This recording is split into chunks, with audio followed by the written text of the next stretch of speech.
May thy servant Camilla, who wears this crown, be filled by thine abundant grace and with all princely virtues. When Camilla became queen, people felt uneasy. This was because of her long and complicated history with the royal family, which brought her a lot of criticism. Recently, rumors have begun to spread about Queen Consort Camilla acting strangely. Then came a shocking discovery that stunned the royal family. Several missing royal items were found in Camilla's private estate in Wiltshire. This revelation caused a stir worldwide, leaving many wondering what was found inside Queen Camilla's estate in Wiltshire. Stay with us to find out. Shocking discoveries inside Queen Camilla's estate.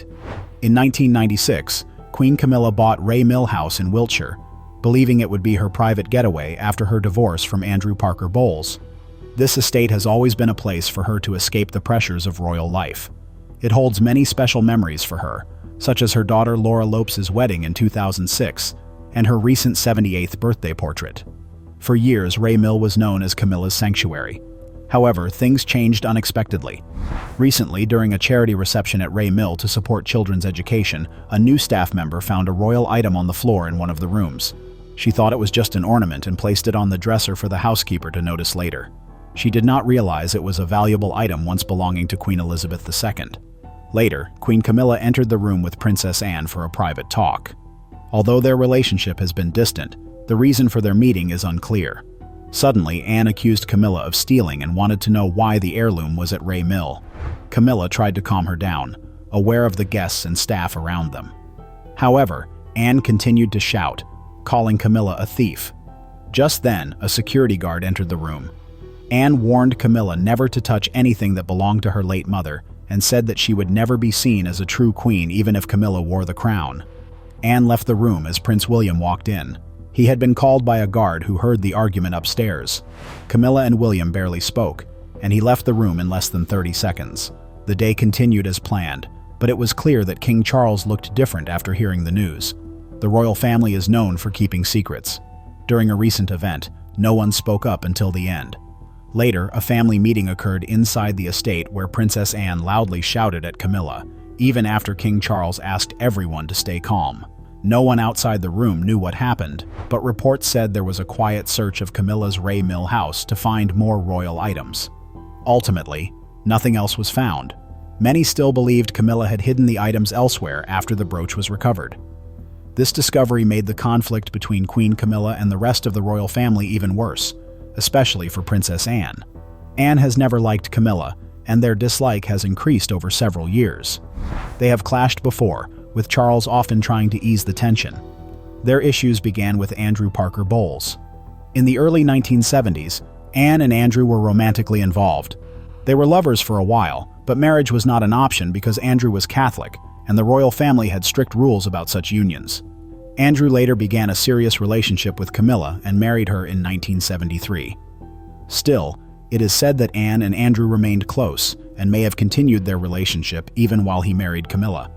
When King Charles married Camilla, Anne's resentment grew stronger, making their relationship more difficult.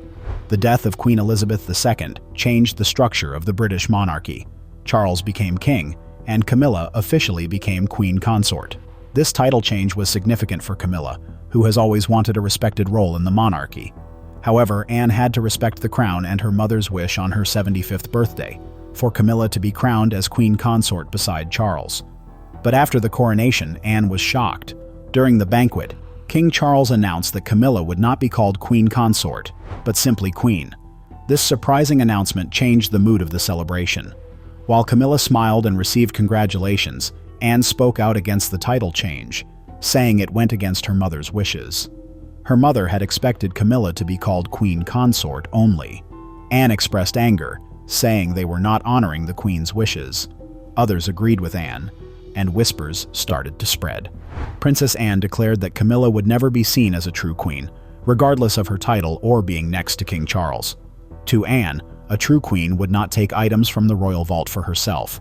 This revelation only added to the belief that Camilla wasn't a true queen. This wasn't the first time Camilla had been seen with items belonging to others. Stay with us for more surprising moments. Camilla has been seen holding on to things that were never hers. Before she became queen, Queen Camilla had a history of taking things that belonged to others, including relationships. One significant thing she took was Princess Diana's husband, King Charles. Let's explore how this happened. Camilla Shand was born on July 17, 1947 in London. She grew up in Sussex with her parents, Bruce and Rosalind Shand, and her two younger siblings. Her family was wealthy and prosperous. Her father was the Vice Lord Lieutenant of East Sussex. Camilla often mentioned her connection to the British royal family in middle school because her great-grandmother, Alice Keppel, was King Edward VII's mistress. After high school, Camilla studied French in Paris and returned to London as a debutante in 1965. During this time, she met Andrew Parker Bowles, a cavalry officer. They liked each other and began dating, but their relationship had many ups and downs, as they often broke up and got back together. In 1970, Camilla met Prince Charles at a polo match, and they quickly became friends and lovers. However, their relationship was short because Charles had to go to the Navy for 2 years. During this time, they wrote love letters to each other. Meanwhile, Andrew Parker Bowles returned to London, ready to make their relationship work. Camilla grew close to him again, and he proposed marriage. She accepted, and they married in July 1973. When Charles learned about Camilla's marriage, he was shocked because they were still romantically involved. However, their friendship continued. Charles was even asked to be the godfather to Camilla's son, Tom. Despite this, cracks started to appear in Camilla's marriage when she discovered Andrew was cheating on her. She turned to Charles for support during this painful time, and they reportedly became romantically involved again. Around the same time, Charles met Lady Diana Spencer, who would later become his wife. Their first meeting was not romantic. He was visiting her sister, his lover. However, after the assassination of his great-uncle Lord Louis Mountbatten by the IRA in 1979, Diana offered him comfort. Charles began to appreciate Diana's kindness and innocence during those times, marking the start of something new for him, even though he was still emotionally tied to Camilla. Soon, the public began to notice Charles with Diana, and their relationship became well known. Not long after, Charles proposed to Diana, and she accepted happily. They married in a grand ceremony in July 1981. To marry Diana, Charles had to end his relationship with Camilla officially. Before the wedding, he gave Camilla a special bracelet with their private nicknames engraved. Diana found the bracelet just days before the ceremony, nearly causing a scandal, but the wedding went ahead. At first, Charles and Diana seemed happy and appeared as a content royal couple for nearly 3 years. However, after the birth of Prince Harry in 1984, problems began to surface in their marriage. The media focused more on Diana, who quickly became the most beloved royal. Charles felt overshadowed by her, leading to tension in their relationship. It was reported that this jealousy created issues in their marriage, as Charles avoided spending time with Diana in public unless necessary. As the heir to the throne, Charles's duties kept him busy. While Diana tried to understand his responsibilities, she heard rumors that he was not working hard but spending time with Camilla. This was heartbreaking for her, especially as she faced postnatal depression after Prince Harry's birth. Rather than being her support, Charles leaned on Camilla, who showed no shame.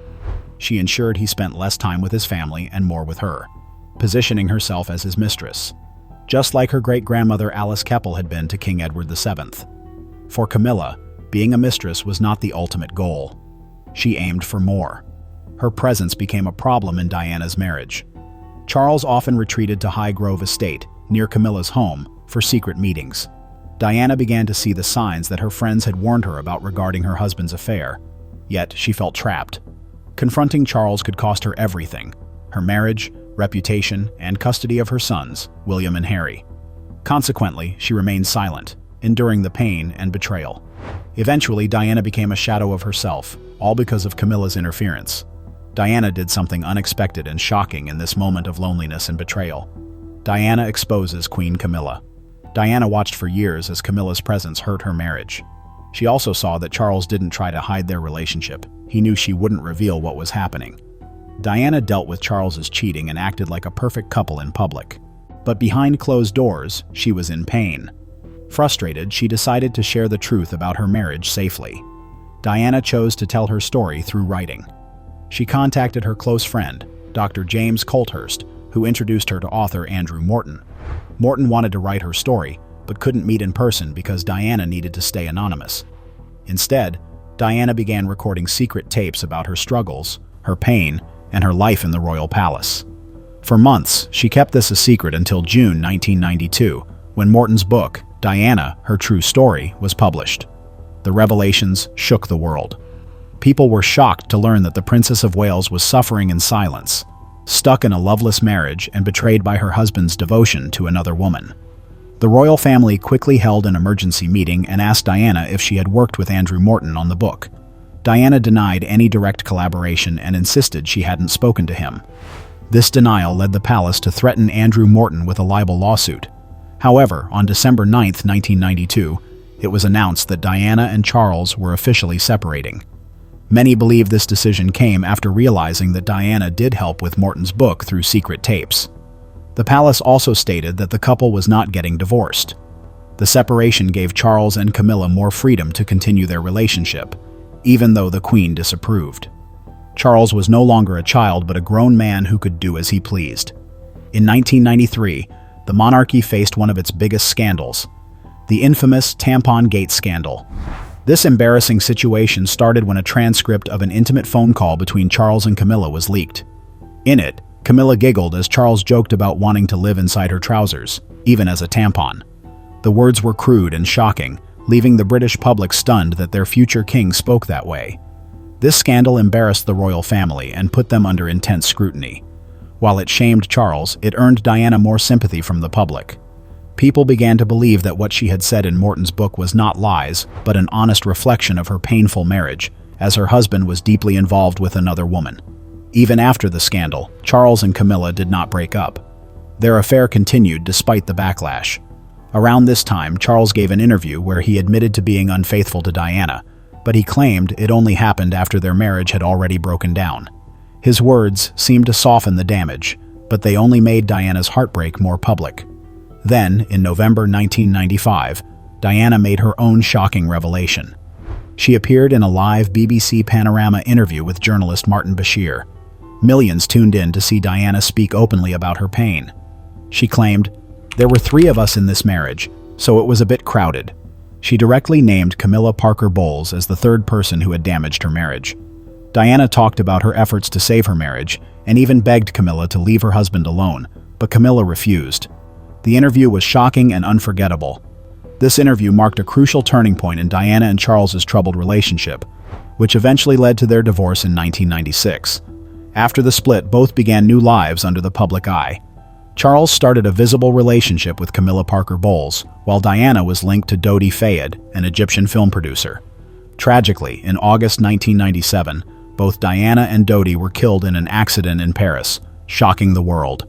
Many people blamed Charles and the royal family, suggesting that if they had supported Diana more and kept her closer to her sons, she might have avoided this tragic fate. Despite facing intense public criticism, Charles continued his relationship with Camilla. This created much tension in the royal family, especially with Queen Elizabeth, who was reportedly upset about the situation. Over time, though, she reluctantly accepted their relationship and eventually approved their marriage in 2005. Camilla struggled to gain public acceptance due to negative views about her affair with Charles while he was married to Diana. Even Prince William and Harry found it hard to accept her. Camilla committed herself to various charities to help improve her image. Prince Harry later mentioned that sometimes Camilla would share personal stories with the press to gain favorable coverage. Over the years, many grew to respect Camilla for her dedication to charity work and her role in the royal family. This change in public opinion led to Queen Elizabeth expressing her wish for Camilla to be called Queen Consort when Charles became king. This wish was honored after the Queen passed away on September 8, 2022. Camilla was crowned Queen Consort during the May 6, 2023 coronation ceremony. Her rise to this role reflects her long relationship with Charles and years filled with challenges, resilience, and careful public relations, leading her to replace the beloved Princess Diana. What are your thoughts on Camilla's complicated past? What do you think she might have been keeping hidden at Ray Mill House? We invite you to share your thoughts in the comments, and don't forget to like, share, and subscribe for more insightful content. Click the video on your screen for more engaging material.